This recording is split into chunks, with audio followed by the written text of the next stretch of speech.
Good morning વિદ્યાર્થી મિત્રો, તમારું હાર્દિક સ્વાગત છે આપણી યુટ્યુબ ચેનલ એમડી એકેડમીમાં। આજે આપણે વાત કરવાની છે આજના મહત્ત્વપૂર્ણ કરંટ અફેરની। આ કરંટ અફેર ગુજરાતની બધી જ એક્ઝામ માટે મોસ્ટ ઇમ્પોર્ટન્ટ છે મિત્રો। તો શરૂઆત કરીશું આજના કરંટ અફેરની। તો પહેલો ક્વેશ્ચન છે, આંતરરાષ્ટ્રીય યુવા દિવસ ક્યારે ઉજવવામાં આવે છે મિત્રો? તો 12 ઓગસ્ટના દિવસે આંતરરાષ્ટ્રીય યુવા દિવસ ઉજવવામાં આવે છે। જોઈશું તેની ડિટેલ। તો આંતરરાષ્ટ્રીય યુવા દિવસ દર વર્ષે 12 ઓગસ્ટના રોજ ઉજવવામાં આવે છે। આ દિવસ યુવાનોને લગતા સાંસ્કૃતિક અને કાનૂની જે મુદ્દાઓ છે એ વિશે જાગૃતિ લાવવા માટે આ દિવસ ઉજવવામાં આવે છે। આ જે મિત્રો આંતરરાષ્ટ્રીય યુવા દિવસ છે એ 1999માં જે યુનાઇટેડ નેશન જનરલ એસેમ્બલી દ્વારા મિત્રો 17 ડિસેમ્બરના રોજ મિત્રો 12 ઓગસ્ટે આંતરરાષ્ટ્રીય યુવા દિવસ મનાવવા માટેનો ઠરાવ પસાર કરવામાં આવ્યો હતો। તો ઠરાવ ક્યારે પસાર કરવામાં આવ્યો હતો તો મિત્રો યાદ રાખજો, 17 ડિસેમ્બર 1999ના રોજ। તો આજે 17 ડિસેમ્બર 1999ના રોજ એવું નક્કી કરવામાં આવ્યું હતું કે આપણે 12 ઓગસ્ટથી હવે આંતરરાષ્ટ્રીય યુવા દિવસ ઉજવશું। તો સૌ પ્રથમ આંતરરાષ્ટ્રીય યુવા દિવસ ક્યારે ઉજવવામાં આવ્યો મિત્રો? તો 2000ની સાલમાં પ્રથમ આંતરરાષ્ટ્રીય યુવા દિવસ 2000ની સાલમાં ઉજવવામાં આવ્યો હતો। અને ભારતના રાષ્ટ્રીય યુવા દિવસ એ આંતરરાષ્ટ્રીય યુવા દિવસથી અલગ છે મિત્રો। ભારતમાં જે મિત્રો રાષ્ટ્રીય યુવા દિવસ ઉજવવામાં આવે છે એ મિત્રો આપણે સ્વામી વિવેકાનંદની જે જન્મજયંતિ છે જે 12 જાન્યુઆરીના દિવસે આવે એ દિવસે મિત્રો આપણે કયા દિવસ ઉજવીએ છીએ? તો રાષ્ટ્રીય યુવા દિવસ। ક્યારે? 12 જાન્યુઆરી। જ્યારે આંતરરાષ્ટ્રીય યુવા દિવસ તમને પૂછે ત્યારે 12 ઓગસ્ટ। ઓકે, તો યાદ રાખજો, મોસ્ટ ઇમ્પોર્ટન્ટ છે મિત્રો। આગળ વાત કરવામાં આવે તો હાલમાં ભારતની પ્રથમ એનિમલ સ્ટેમ સેલ બાયોબેંકનું ઉદ્ઘાટન અથવા કે કયા શહેરમાં કરવામાં આવેલું છે? તો હૈદરાબાદમાં ઉદ્ઘાટન કરવામાં આવ્યું છે। શેનું? તો કે ભારતની પ્રથમ એનિમલ સ્ટેમ સેલ બાયોબેંક। એક મહત્ત્વની સૂચના, જેટલા પણ વિદ્યાર્થી મિત્રો આપણી યુટ્યુબ ચેનલમાં નવા હોય તો ચેનલને સબસ્ક્રાઈબ કરી લેજો મિત્રો, અને બેલ આઇકન ઉપર ક્લિક કરી લેજો જેથી કરીને કરંટ અફેરના બધા વિડીયોની નોટિફિકેશન મળી રહે। આ ઉપરાંત મિત્રો કે આપણે ટેલિગ્રામ ચેનલમાં જોઈન થવું ના ભૂલતા, કારણ એમાં ડેલી કરંટ અફેરની પીડીએફ અને ડેલી કરંટ અફેર ક્વિઝ આપણે મૂકીએ છીએ। ઉપરાંત તમને મંથલી કરંટ અફેરની પીડીએફ મળી રહે। અને હવેથી મિત્રો આપણે 2-4 દિવસ પછી આપણી એવી ગણતરી છે મિત્રો કે રેવન્યુ તલાટીની એક્ઝામને ધ્યાનમાં લઈને મિત્રો ડેલી આપણે 15 ક્વેશ્ચનો અલગ અલગ વિષયના રોજ, આજ ઇતિહાસ તો કાલ ભૂગોળ, એની પછી મિત્રો બંધારણ છે, એવી રીતે રોજ અલગ અલગ વિષયના ક્વિઝ આપણે મૂકીશું। અને એ ક્વિઝ રહીને 100% મિત્રો તમને આવનારી એક્ઝામમાં હેલ્પફુલ થશે। ઓકે, તો આગળ વધીશું એ પહેલાં મિત્રો કે વાત કરતા હતા આપણે ભારતમાં જે પ્રથમ જે બાયોબેંકની સ્થાપના કરી એ વિશે। તો એની ડિટેલ જોઈશું। તો ભારતની બાયોટેકનોલોજી અને પશુ ચિકિત્સા વિજ્ઞાન માટે એક સીમારૂપ ચિહ્ન પગલાંરૂપ છે આ મિત્રો। આ કેન્દ્રીય જે મંત્રી છે ડૉક્ટર જીતેન્દ્ર સિંહે તેમને હૈદરાબાદમાં સ્થિત નેશનલ ઇન્સ્ટિટ્યૂટ ઓફ એનિમલ જે બાયોટેકનોલોજી ખાતે મિત્રો દેશની પ્રથમ અત્યાધુનિક એનિમલ સ્ટેમ સેલ જે બાયોબેંક અને જે લેબોરેટરી છે એનું ઉદ્ઘાટન કર્યું છે મિત્રો। તો કઈ જગ્યાએ કર્યું છે? હૈદરાબાદમાં કરવામાં આવેલું છે। ઓકે, તો આનો હેતુ શું છે? તો કે જે પશુ આરોગ્ય, પુનઃજીવની દવા અને જે કૃષિ ઉત્પાદનમાં ક્રાંતિ લાવવા માટે તૈયાર છે જે બાયોટેકનોલોજી આધારિત ઉકેલો ઉપર ભારતના વધતા ધ્યાનને શું કેન્દ્રિત કરે છે મિત્રો? તો મોસ્ટ ઇમ્પોર્ટન્ટ ક્વેશ્ચન છે મિત્રો. હાલમાં મિત્રો કોને અંડર 19-14 નોર્વે 2025નો ખિતાબ જીત્યો છે? તો ભારતે જીત્યો છે. ઓકે મિત્રો, ખાલી મિત્રો નોર્વે કપ 2025 પૂછે તમને, ખાલી નોર્વે, તો ત્યાં મેગ્ના કાર્લસન યાદ રાખજો, એ ચેસ માટે રમવાનો હતો. આ જે અંડર 14નો જે નોર્વે કપ છે મિત્રો, એ એફસી માટે છે. એફસી એટલે ફૂટબોલનો છે. ઓકે મિત્રો, એટલે આ અંડર 19 યાદ રાખજો મિત્રો.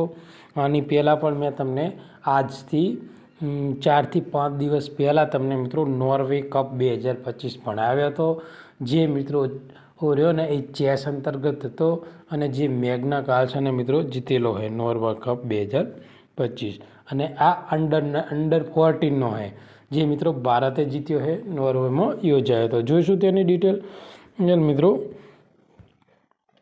તો ભારતની જે મિનવાસ એકેડમીની અંડર 14 ફૂટબોલ ટીમે મિત્રો નોર્વે કપ 2025 જીત્યો છે. આ ટુર્નામેન્ટ ઓસ્લો નોર્વેમાં યોજાઈ હતી. એટલે ક્યાં યોજાઈ હતી? તો નોર્વેનો જે ઓસ્લો છે મિત્રો, ત્યાં યોજાઈ હતી.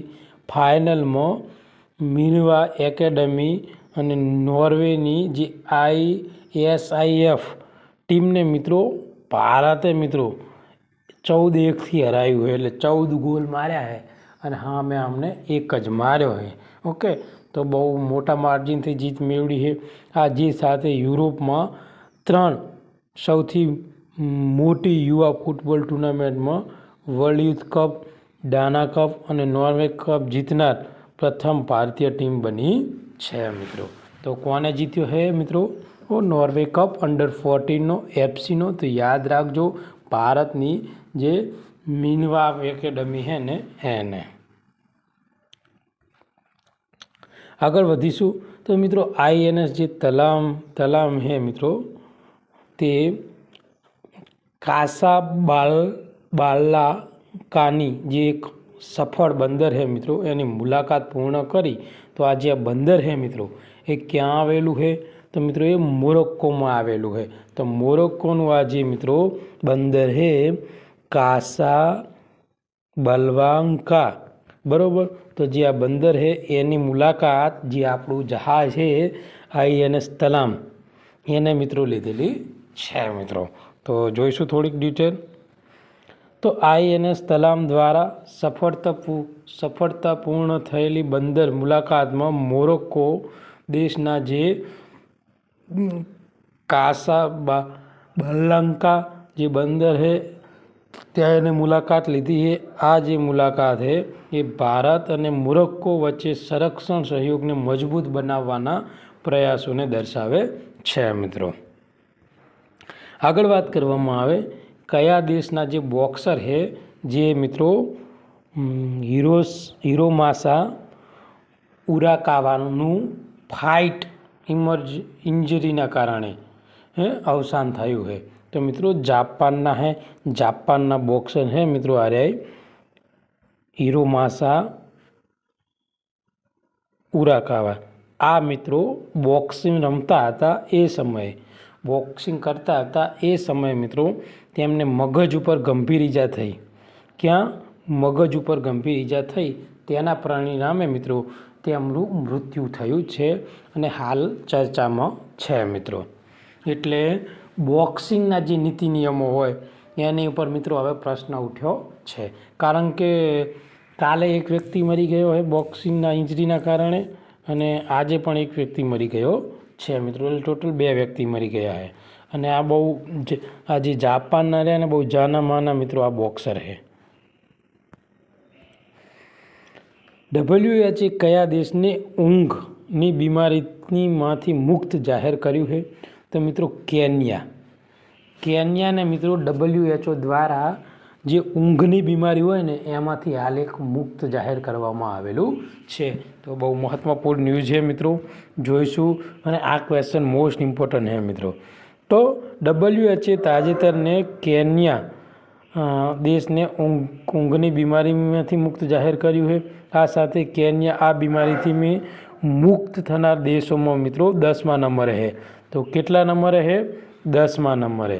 અને આ જે બીમારી છે એ હ્યુમન આફ્રિકા ટ્રાઇપેનોસોમિયાસિસ તરીકે ઓળખાય છે. તો કયા નામથી ઓળખાય છે? હ્યુમન આફ્રિકા ટ્રાઇપેનોસોમિયાસિસ નથી આ બીમારી તરીકે ઓળખાય છે. અને ઊંઘમાંથી મુક્ત થનાર દેશ પૂછે તો કેટલામો છે? તો 10મો દેશ છે. અને આ જે એક મહત્ત્વપૂર્ણ જાહેરાત છે એ આપણી WHO દ્વારા મિત્રો કરવામાં આવેલી છે. આગળ વાત કરીએ તો ભારતીય રેલવેની નવીન ટ્રાયલ કરાયેલ 4.5 કિમીની લાંબી માલગાડી જે રુદ્રાસ્ત્રનો મુખ્ય હેતુ શું છે? તો માલ પરિવહનને વેગ આપવા માટેનો મુખ્ય હેતુ છે મિત્રો. તો 4.5 કિમીની લાંબી જે રુદ્રાસ્ત્ર જે એશિયાની સૌથી લાંબી માલગાડી ભારતીય રેલવે દ્વારા માલ પરિવહન કાર્યક્ષમતામાં વધારાના ઉદ્દેશ સાથે આ વિકસાવવામાં આવેલી છે. તો પહેલી તો એક વસ્તુ એ છે મિત્રો કે કેટલી લાંબી છે. તો મિત્રો 4.5 કિમી લાંબી છે. હવે આવડી મોટી રેલગાડી છે બરાબર. તો એનો ઉદ્દેશ શું છે? તો એનો ઉદ્દેશ એવો છે કે એક તો એશિયાની સૌથી મોટી છે, આ ઉપરાંત માલગાડી છે, પેસેન્જર ટ્રેન નહીં મિત્રો, યાદ રાખજો માલગાડી છે. અને આ ભારતીય રેલવે દ્વારા માલ પરિવહન જે કાર્યક્ષમતા હોય એમાં વધારવા માટે આ જે એ ટ્રેન છે મિત્રો એ બનાવવામાં આવેલી છે અને એ શરૂ કરવામાં આવેલી છે. તેની ડિઝાઇન ઓછી ટ્રીપ્સમાં મોટા જથ્થામાં માલગાડીઓનું પરિવહન કરવામાં મંજૂરી આપી છે. કારણ કે માલગાડી પર ભીડ ઓછી થાય અને માલ દીઠ ઈંધણનો વપરાશ ઓછો થાય અને ડિલિવરીનો સમયસર ઝડપી ડિલિવરી બને એ હેતુથી આ એક માલગાડી શરૂ કરવામાં આવેલી છે. અને તે પ્રતિ વેગન 72 ટન લોડ ક્ષમતા, એટલે આ પણ યાદ રાખજો મિત્રો કેટલો ટન છે? તો 72 ટન. અને ટ્રાયલ દરમિયાન 40.5 કિમી કલાક પ્રતિ સરેરાશ ગતિ સાથે આ જે ટ્રેન છે એ બલ્ક ટ્રાન્સપોર્ટ પર આધારિત ઉદ્યોગો માટે લોજિસ્ટિક અને ખર્ચ કાર્યક્ષમતામાં નોંધપાત્ર સુધારો કરી શકે છે મિત્રો. તો મહત્વપૂર્ણ ક્વેશ્ચન છે. આગળ વાત કરવામાં આવે તો પોલેન્ડમાં ઇન્ટરનેશનલ જે વોસ્લોમેનિયાક મેમોરિયલ મહિલા ભાલા ફેંક છે તે 62.59 મીટરનો સિઝનનો શ્રેષ્ઠ થ્રો સાથે કોણે સુવર્ણચંદ્રક મેળવ્યો છે? તો ભારતની જે અન્નુ રાણી છે તેને મિત્રો જે પોલેન્ડ છે ત્યાં ઇન્ટરનેશનલ વિસ્લોમેનિયાક જે મેમોરિયલમાં મહિલાઓની જે ભાલા ફેંક હતી એમાં મિત્રો જે આપણે દેશની અન્નુ રાણી છે એને મિત્રો ગોલ્ડ મેડલ મેળવેલો છે. તો મોસ્ટ ઇમ્પોર્ટન્ટ છે મિત્રો આ ક્વેશ્ચન આવનારી એક્ઝામ માટે, તો યાદ રાખજો. ઓકે મિત્રો. આગળનો ક્વેશ્ચન છે જુલાઈ 2025 સુધીમાં મિશન પોષણ 2.0 હેઠળ કેટલી સબરગાં સ્ત્રીઓને લાભાર્થી તરીકે નોંધણી કરાવવામાં આવી છે? તો 72.22 લાખ મહિલાઓની નોંધણી કરવામાં આવેલી છે મિત્રો. તો ભારત સરકાર માતા અને બાળકોના પોષણ પહેલ માટે એક પ્રગતિ નોંધણી છે જે જુલાઈ 2025 સુધીમાં મિશન પોષણ 2.0 હેઠળ 72.22 લાખ સુધીની સફરગાં સ્ત્રીઓ નોંધાયેલી હતી.